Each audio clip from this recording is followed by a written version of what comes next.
അസ്സലാമു അലൈക്കും വറഹ്മത്തുള്ളാഹി വബറകാതുഹു.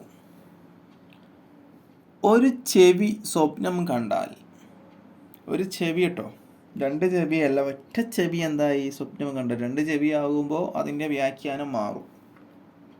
അപ്പോൾ ഒരു ചെവി എന്തായി സ്വപ്നം കണ്ടാൽ, നമ്മുടെ ശരീരത്തിലെ ഭാഗമായ ചെവിയാണ്, ശരീരത്തിൻ്റെ ഭാഗമാണല്ലോ ചെവി. ആ ശരീരത്തിൻ്റെ ഭാഗമായ ചെവി സ്വപ്നം കണ്ട, മനുഷ്യന്മാരുടെ കേട്ടോ, മൃഗങ്ങളുടേതല്ല. അതിൻ്റെ വ്യാഖ്യാനം എന്തായിരിക്കും? ഇതിൻ്റെ വ്യാഖ്യാനം പലതും ഉണ്ട്, ഒരുപാട് വ്യാഖ്യാനങ്ങളുണ്ട് ഇതിന്. ചെവി സ്വപ്നം കണ്ടാൽ മഹാനായ മുഹമ്മദ് അലി ഖുതുബി എന്നവർ അവിടുത്തെ ഒരു കിതാബിൽ 39-ാമത്തെ പേജിൽ പറയുകയാണ്. എന്താണ് പറയുന്നത്?